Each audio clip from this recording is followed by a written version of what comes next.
I stood at the window and watched as the car backed down the drive, turned right, and disappeared down the street. I wondered why I wasn't more upset. I'd just seen 10 years of my life drive away. Shouldn't I have felt something? Shouldn't there have been something other than a shrug of the shoulders? Oh well, I guess I should go and take care of that dripping faucet. As I turned and headed for the kitchen, I ran the events of the last half hour back through my mind. I'd come home from work to find my wife, Peggy, sitting at the kitchen table with a full glass of wine in front of her. I knew something was up as soon as I saw her sitting there. First, she was home before me, and she never got home from work until a half hour to an hour after I did. Secondly, the understanding we had was that the first one home would start dinner, and there was nothing on the stove. Lastly, there was the glass of wine. Peg rarely drank. I was no sooner in the room than she asked me to sit down and told me she had something to say. I grabbed a beer out of the fridge, sat down across from her, and she said, "Rob, I know you know this. There has been something out of sync between us for the last 6 months or so. I have no idea why we seem to be moving away from each other. I don't know if it is something to do with me or something to do with you, but something is wrong. I've tried to talk with you about it, but all I get from you is that we are just going through a rough spot, and it will get better. I've decided that we need to separate. I'm not talking divorce, just a separation for a while. I think I need some space, Rob. I need to get away, look at my life, and see if I can figure out where the disconnect between us is coming from. You can use the time we are apart to look at the same thing from your angle." "Oh, come on, Peg. It isn't that bad. Sure, we are having some problems. What marriage doesn't? But two people can't work out problems if they are away from each other and not talking. Talking isn't going to help, Rob. You only see one problem with our marriage. As far as you are concerned, the only problem we have is that we aren't making love. Your solution to the problem is for me to get naked and let you have your way with me. As far as I'm concerned, there is a lot more wrong. We don't make love anymore because I don't want to. We don't snuggle or cuddle anymore because I don't want you touching me. And I don't know why I don't want you to touch me. I still love you. I love you as much as I did on the day we were married. But something is wrong and I don't know what it is. I need some space, Rob. I need some time alone so I can figure things out." "So you want to pitch 10 years of marriage out the window?" "No, Rob. I just think we need to spend some time apart. I've already packed my stuff in my car. I'm going to stay with my sister until I can find a place. I'll call you once a week to keep in touch." She stood up and said, "I have to go. I told Mary that I'd be there by 7. She turned and walked away without even offering to kiss me goodbye. And that in itself told me where I stood. It didn't take long for the word to get around that Peggy and I had separated. Most of our friends were sympathetic and went out of their way to try and cheer me up. Peggy called me once a week and asked me how I was, and I would say I was managing. Then I'd ask her how she was, and she would say that she was okay. Then I would ask her if she were ready to come home yet, and she would tell me, not yet. Peg had been gone for 6 weeks when I started hearing things, disturbing things. Things like she had a live-in boyfriend. I didn't want to believe that. I wanted to believe that things were like she said they were. That she just wanted some time alone to get her head straight, and then she would be coming home. I kept hearing things, so I decided to check out the rumors. I'd find out where Peg was staying, do a little snooping, and put the rumors to rest. But no one could tell me where she was staying, either because they couldn't or wouldn't, and I began to think that something about the situation stunk to high heaven. I was having dinner with my friend Tom and his wife Tanya, and I voiced my concerns and let slip that I was going to hire a private detective to find Peg and either confirm the rumors or disprove them. I saw Tom look at Tanya, and I saw her give him a little nod. "Save your money, Rob," Tom said. "The rumors are true. Most of the people who know you know what is going on, but they like you too much to tell you." "Tell me what." "That Peggy left you to live with Adam White." "Adam White? Who the hell is Adam White? I've never heard of him. He works with Peggy. And she just up and left me to go and live with him. That doesn't make sense. If she was going to do that, why didn't she just divorce me? What's with the separation crap? You know Peg, Rob. She plans, makes fallback plans, and then makes plans for if the fallback plan doesn't work. She has been seeing White for almost a year, and I'm guessing that she did this separation thing, so she could come home if living with White wasn't as good as having an affair with him. And everyone knows this, but no one would tell me. Gosh, what a great bunch of friends I have. I stood up, threw my napkin down in the center of the table, and said, "Thanks, bunches. I'll see myself out," and I left their house. On the drive home, I thought about what I had just learned. No sex with Peg for over a year because she didn't want to make love with me. No snuggling for over a year because she didn't want me touching her. And all the time she was cheating on me. Like a fool, I sat at home like a good little boy and behaved myself while I waited for the unfaithful woman to come home. And all my friends, my wonderful friends, knew all about it and just let me sit there, stare at the walls, and wait. Well, the waiting was over. The next morning, I made an appointment with the Corliss Investigative Agency and gave them a retainer. I told them where Peg and this White guy worked and told them I wanted all the dirt they could get me on the two. Then I went home and started making a list of everything I needed to do to sever my relationship with Peg. I'd wait until I had the report from the detective agency, but when I got it, I would have my list and be ready. Once the list was made, I sat back and thought about something else I needed to do. I hadn't been laid in almost 16 months, what with Peg denying me for a year and then the separation. I'd been a completely faithful husband, but now that I knew what Peg was doing, I damn sure wasn't going to remain celibate any longer. I sat at the kitchen table, sipping a beer and making plans to end my long dry spell, when I remembered what Tom had said about Peg. She planned everything. After living with her as long as I had, I knew that was true. To me, that meant that she had plans for what to do if I found out about what she was doing. Plans based on how she thought I would respond to finding out. And the biggest plan of all, how to stick it to me if she decided that living with White was what she really wanted to do. I could see her having me watched, so that if I went out and dipped my wick, she would be able to use it against me in a divorce. All of a sudden, the list I had made was worthless, because she might have planned for my reacting that way. It was back to the drawing board, and a new list took shape. As it took shape, I saw that a lot of what I wanted to do would have to be done right away and not left until the last minute. There were some things I could do that would stick it up Peg's bum and make her bleed.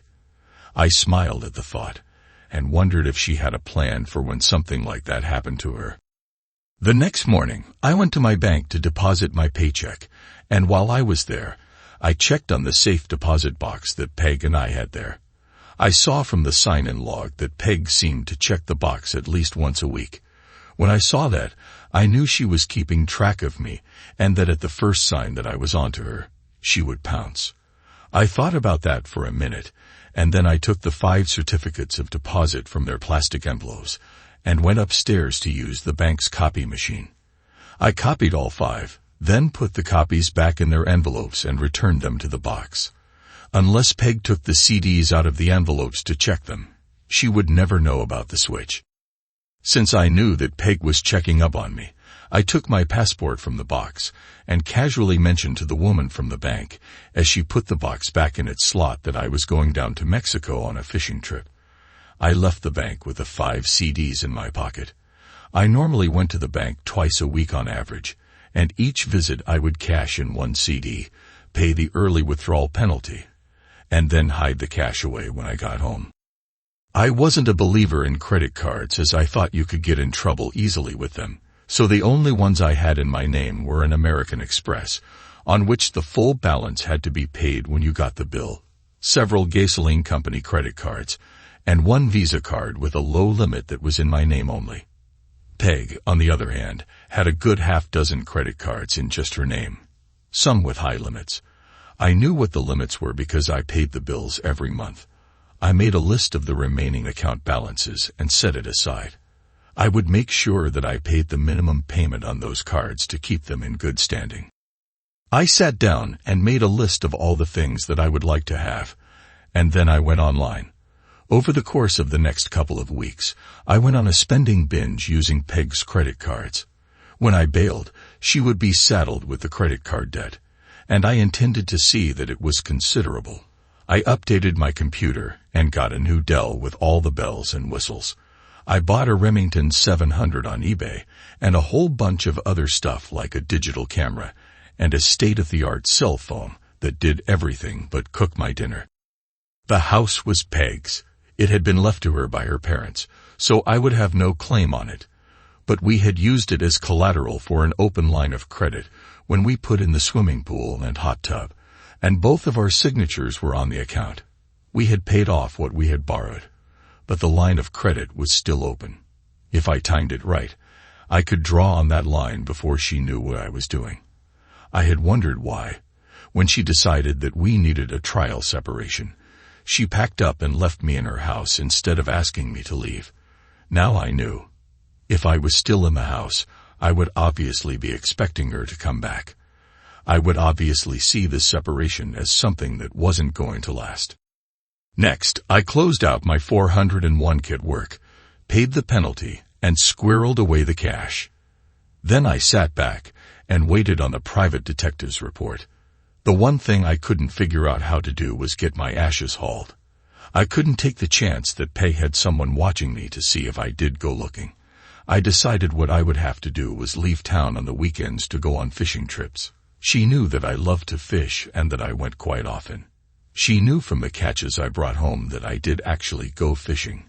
So I doubted that she would pay a private detective to follow me. No need for her to get too carried away, right? After all, wasn't I stupid? Hadn't she been pulling the wool over my eyes for over a year? It was a Friday, and I was just getting ready to leave work when I got a phone call from Tanya asking me to stop by their house on the way home. I tried to beg off, but she told me that it was important, so even though I really didn't want to go there, I said I would. When I got there, she let me in and led me into the living room, where I found Tom sitting in an easy chair. He got up and offered me his hand, and I shook it. Then he told me to sit down and get comfortable while he got me a beer. Tanya needs to talk with you, Rob, and you need to know that I'm 100% on board with what she is going to say. He left the room and headed for the kitchen while I gave Tanya a questioning look, and she said, "In a minute, Rob. You are going to need some beer in you for this." Tom came back and handed me a Bud Light and said, "I've got some errands to run, and I probably won't be back before midnight. Catch you later." He headed for the front door, and I heard it open and then close behind him. The door closing was Tanya's signal to start talking. "Rob, you were justified when you stormed out of here the night you were here for dinner, but it still hurt. In our defense, all I can say is that we like you a lot, and we didn't want to be the ones to hurt you. It gets a little complicated in that we are friends with Peg also, and we were hoping she would get her head on straight and go home to you where she belongs. We know you love her, or at least you did love her, but we didn't know if it was enough for you to forgive her, so we kept quiet. If you got back together and you didn't know, you could have gotten on with your lives without having to worry about forgiving and forgetting. That's it. That's our apology, but that is only part of why Tom and I wanted you to stop by. We know you, Rob, and we know what kind of a guy you are. You would no more cheat on your wife than you would rob a bank. How long has it been since you last had sex?"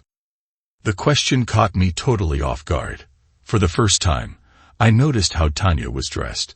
Low-cut blouse that showed off her ample cleavage, short skirt, and high heels that showcased her marvelous legs. Friend or no friend, I couldn't help but get a hard-on. Then I remembered Tom's, "I'm 100% on board" comment, and I had an idea where things were going. In a subdued voice, I told her that it had been a year and a half. She leaned toward me, and I got a look down inside her blouse as she huskily said, "I'd like to change that, Rob." Tom's my friend, Tanya. I can't do that to him. I started to get up, but she grabbed my arm and pulled me back down. Tom's okay with this, Rob. That's why he left, to give us some time alone. This isn't a pity sex. Tom and I have talked this over for months now. You have something we want, so hopefully I can help you, and you can help us. I don't understand what you are saying. To be blunt about it, Rob, Tom is sterile, and we want a child. We want you to give me one. I was stunned. I sat there and stared at her speechless. When I finally did find my voice, I said, "You just said that you knew I wouldn't cheat on Peg." "Yes," she said as she laid a hand on the lump in my trousers. "But that was before you knew what Peg was doing. Now that you know, you are released from your vows to her." "Why me?" "We want it to be someone we know and not some anonymous sperm donor. We are also going to want you to be part of the child's life. You will be the godfather and will always be around as Uncle Rob." "This doesn't make any sense, Tanya." "Of course it does. What if something happens to Tom and me? Who better to take care of the child than Uncle Rob? On the bad side, God forbid, what if the child needed a liver transplant or something like that? Could we find the anonymous sperm donor? And even if we did, would he help? If we got on a waiting list, how long would we have to wait to find a donor who would be a match? No, Rob, we thought it through. We want you to be a part of our family. On the other side of the coin, are you going to tell me that you don't find me sexy?" She looked at me and started touching me and said, "This says you do." And then she pulled me close to her and said, "There are benefits to being the father of my child. Rob, we will have to make love many, many times to make sure that I get pregnant. I won't limit you to just the days I'm most fertile. In fact, I won't even tell you when they are. It could take weeks, Rob, weeks and weeks, and you have been without for how long? We will help each other, Rob," she said as her lips closed around my neck.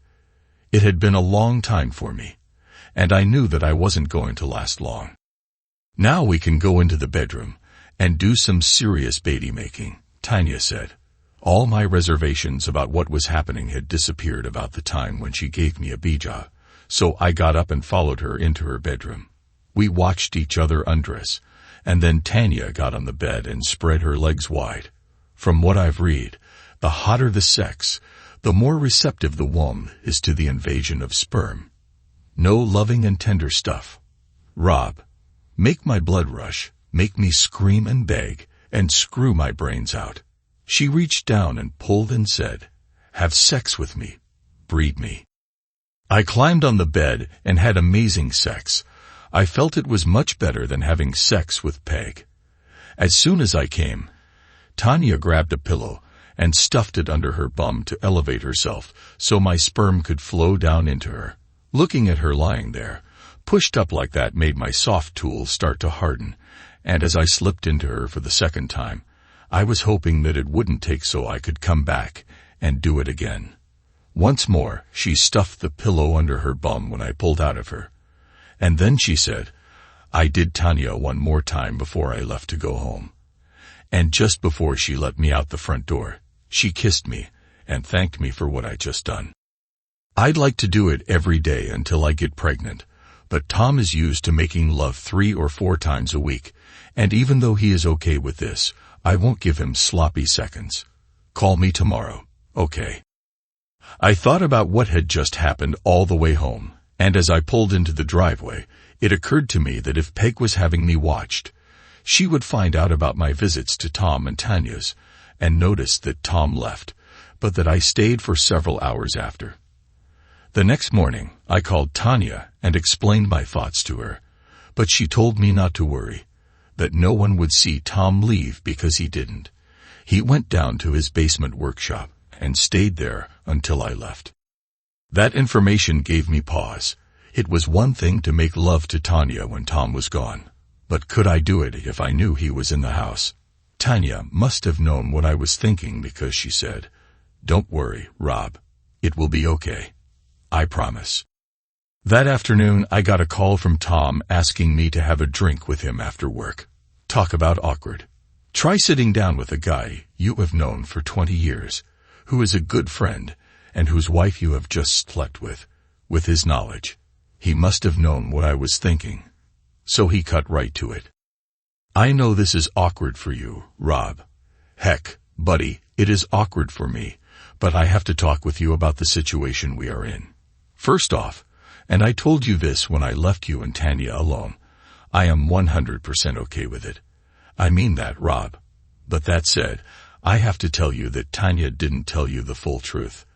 I know she told you about wanting a child and about me being sterile, but I also know that she didn't tell you the rest of it. To be blunt about it, buddy, I can't get it up. I haven't been able to make love to Tanya in over a year. My God, that is why she was so hot last night. She was playing catch-up, and her telling me that she didn't want to give Tom sloppy seconds was her way of covering for his inability. She didn't want me to know he was impotent because she didn't want me to think less of him as a man. Not that I would have, but she didn't know that. What a difference between her and Peg. Tanya put Tom first, even in difficult circumstances, while Peg thought only of herself. I don't know if it came through to you last night, Tom went on, but Tanya is an extremely sexual person. My not being able to perform was driving her up the wall. She has tried hard to hold it together, Rob, but sooner or later she was going to cheat on me. I know that seems harsh, but that is what would happen. I know she loves me, and that she would do her best to hide her cheating from me. But I would know. How could I not? If she got laid, she wouldn't be climbing walls anymore, and I would notice. I love her, Rob. The woman is my life. If I didn't have her, I would just die, and that's the problem. If she snuck off and cheated behind my back, I couldn't live with her. I would know why she did it, and I would understand why she did it, but I couldn't live with the dishonesty of it. The only solution, at least as far as I could see, was to make it happen out in the open. But Tanya isn't the kind of woman who would agree to taking a lover and going into the bedroom while I sat in the living room and watched TV while she slept with someone else.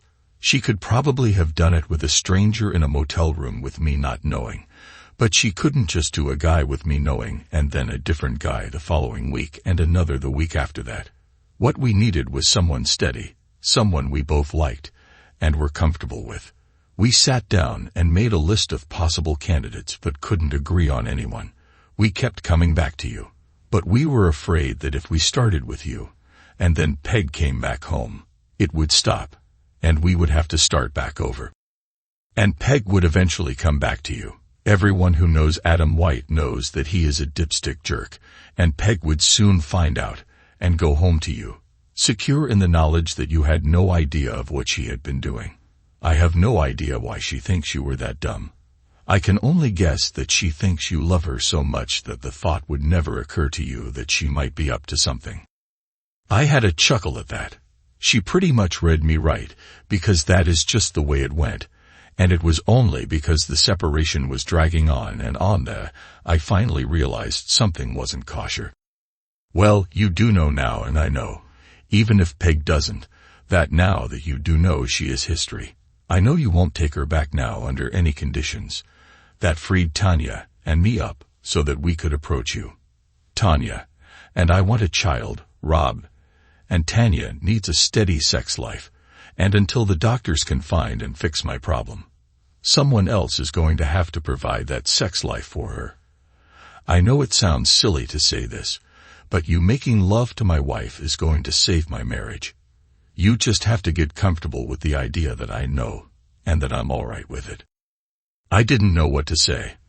The whole thing was so off the wall that even though it had already happened once, I was still having trouble believing it. Tom stared down into his drink, and then looked up at me and said, "It kills me not to be able to take care of my wife, Rob, but it would kill me if I lost her. I need you to do this for me, bud. I really do. Can I count on you?" I stared at him for a few seconds, and then nodded my head yes. Sunday, I had Tom, Tanya, and 3 other couples over for a barbecue, and when the other couples had gone, Tom went into the den and played on my computer while Tanya and I went up to my bedroom. By the time I was undressed, Tanya was lying on the bed and imploring me to hurry. My house, Tanya, and in my house and on my bed we do it my way. I kept her legs up on my shoulders so gravity would help my little guys in their race to her core in search of her egg. After maybe 30 seconds, I told her to put a pillow under her bum, and then I let her legs down. Tanya looked up at me and said, "Peg walked away from this. The woman must be crazy or stupid." With that stroke to my ego, I just had to justify it, so I swung over her in a missionary position, and as she said, "No, Rob, I needed to do its job," I laughed and said, "If any is still there around the opening, it isn't going anywhere anyway." 5 minutes after that, I was driving deep into her for the second time. I saw that Tom knew what he was talking about when he said that Tanya was a very sexual person. She got a third time out of me before I walked her and Tom to their car. Tom shook my hand, and Tanya kissed me on the cheek, and we all agreed that the day had been a success and that we should do it again sometime soon. Anyone watching would assume that we were talking about the barbecue. Monday afternoon, I met with John Abbott from the Corliss Agency, and as he handed me the report, he said, "I'm sorry. Every time I do one of these things, I hope it is all a simple misunderstanding, and that nothing is going on, but there is no doubt here. Your fee also covers our court appearance on your behalf if what you decide to do goes to trial." I shook his hand and left his office, and on the drive home, I wasn't near as enraged as I thought I would be. It was probably because I had already accepted that it was true, and that by the time I got the report, I had settled everything in my mind. What was I going to do about the situation? Nothing that I had not already done. The only thing left for me to do was time the draw on the house line of credit so Peg wouldn't know about it until it was too late. I would see an attorney and get the papers drawn up, but I would hold off on having them served until I was ready. For the next 5 weeks, I saw Tom and Tanya 3 or 4 times a week, either at their house or mine. They let the word out that I was going through a rough patch and that they were spending time with me trying to cheer me up.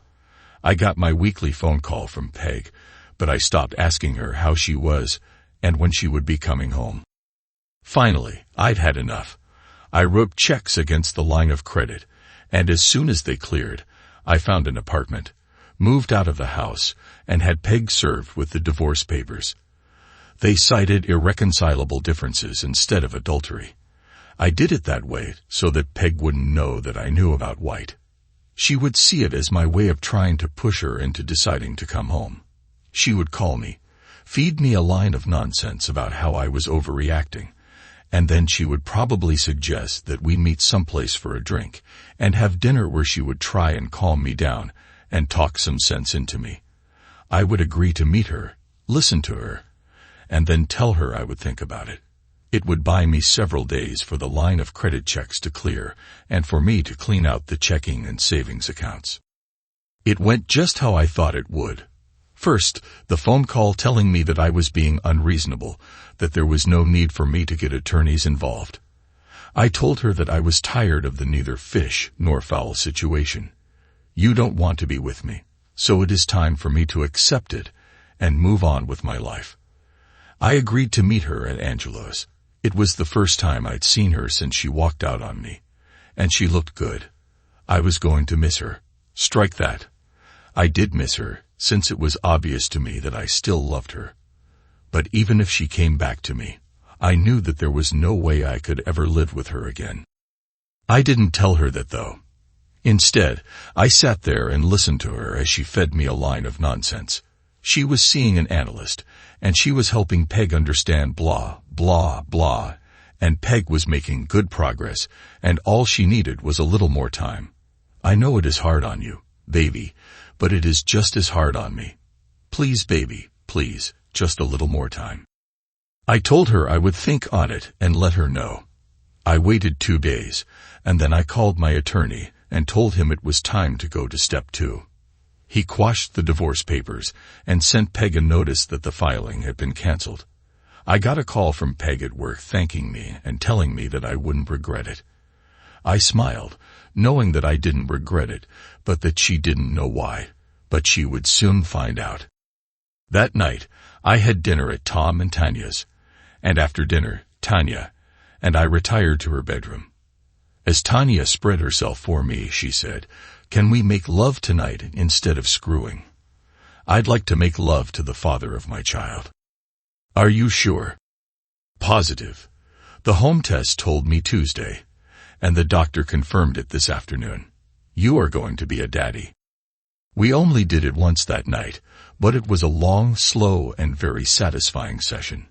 When it was over, I told her it might be a while before I saw her again. "I'm going to end the farce with Peg and White this week, and I may have to leave town for a while." "Don't do anything too drastic, lover. I am going to need the father of my baby to be around." "That would be Tom, sweetie. You need to start thinking like that." "You know what I mean, lover. Just because I'm bred doesn't mean I'm not going to need you anymore." Adam White was a member of the Fraternal Order of Eagles, and since he had been elected Sergeant at Arms, he had never missed a meeting. He left that Wednesday's meeting in a good mood as, after talking to several of the more influential members, he believed he had a shot if he ran for higher office in the order. He was in that good mood when he got out of his car in the parking lot of his condo. He locked his car door, turned, and felt a blinding pain before everything turned black. He was found by a neighbor who called 911, and the paramedics who responded to the call rushed him to the emergency room at the hospital, where it was found that both of his arms and both of his legs had been broken. There was damage to his genital area, so severe that both of his testicles had to be removed. He was in great pain when he opened his eyes and saw he was in a hospital room and discovered that he couldn't move. He had casts on his arms and legs and was in traction. He saw Peggy standing next to his bed with a horrified expression on her face before he faded out again. I wasn't there when it happened, of course, but I received a full description of what occurred when the man walked into the room, walked over to Peg, who was standing next to the bed, and looking down at White.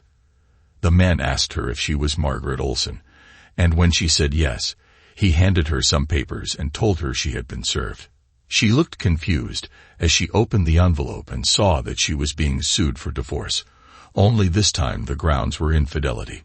She looked at the word infidelity, and then at the wreck lying on the bed in front of her, and her face lost all of its color and took on a horrified expression as she understood what it meant. She moaned, "Oh my God," and then she sat down on a chair and started crying. I stuck around long enough for the police to ask me where I was that night. It turns out that I was at a poker game that started an hour before the Eagles meeting and lasted until an hour after White was admitted to the hospital. Peg paid for my alibi, although she didn't know it. The guys were on my side and would have done it for free, but the object of the exercise was to stick it to Peg, so I used her credit to show my appreciation. Home Shopping Network took her Visa card number for the digital cameras that I gave Bill and Steve.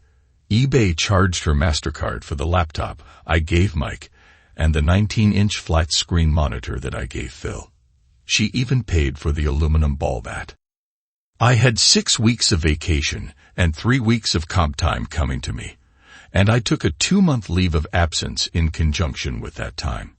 When the police were satisfied that I had nothing to do with White's misfortune that they could prove anyway, I made arrangements to leave town and take a fishing trip down in Mexico. Before I left, I told my attorney not to push the divorce and just let it lay there until Peg started fighting it, and then drop it. We would stay married, but I would have nothing to do with her. I called Tom and Tanya once a week to see how things were going, and they told me that Peg had moved back into the house, and as far as anyone could tell, true love must not have been in the cards for Peg and White, because she never went back to visit him after the day she was served, while standing next to his hospital bed. The maxed-out credit card bills must have started hitting the mailbox, and she must have found out that the savings and checking accounts were dry. The line of credit was pegged out, and the CDs in the bank deposit box were fake, because the next word I got was that Peg was frantically trying to find me, and no one could tell her where I was. My boss, who knew the full story, told her I was gone when she called in trying to find me. He told her that I just came in one day, said I was leaving, and asked for my check. Basically, what he did was lead her to believe that I had quit without notice. He didn't tell her that, but he did lead her to believe it. A call to my attorney demanding that he set up a meeting with me got her the information that I had dropped the divorce action, paid him off, and that he no longer represented me. She had no choice. For months after I had left on my fishing trip, she filed for bankruptcy. She ended up losing the house, and she had to give up her Lexus and start driving the used Geo. Once I heard that, I came back from Mexico, got an apartment on the other side of town from where Peg lived, and did my best to stay away from places where she might see me. Tanya was 5 months pregnant and looking sexier than any woman had a right to look, and we picked up where we left off. This time, though, we didn't have to worry about whether or not someone was keeping tabs on me, and 2 or 3 times a week, she spent the night at my place, or I spent the night at hers. I was back 2 months before Peg found out, and one day when I got off work, I found her waiting in the parking lot for me. She got out of her car and headed for me. But I ignored her, got in my car, and pulled out of the lot. In the rearview mirror, I saw her hurry to her car, and I slowed down so she would be able to keep me in sight. I'd have it out with her, but not in the parking lot at work. I kept my speed where she would have no trouble following me, and about 10 minutes later, I pulled into the lot at Bud's Bar and Grill. I was inside by the time she got parked, and I was sitting at the bar ordering a Bud Light when she came in, looked around, saw me, and headed toward me. She was already mouthing off as she approached. "Don't think you can run from me, you scum sucker." I know Peg, and so I knew what she would do. I spun around on the stool and caught her wrist as she swung at my head. I squeezed as hard as I could, and she gasped in pain as I said, "I have every reason in the world to want to hurt you, Peg, so best you don't push me too far. You keep your hands to yourself, unless you want to feel some real pain." I let go of her wrist and said, "I wasn't running from you. I drove nice and slow so you could follow me here. I wasn't going to air your dirty laundry in the parking lot where I work. It doesn't matter here because everyone here already knows you are a tramp.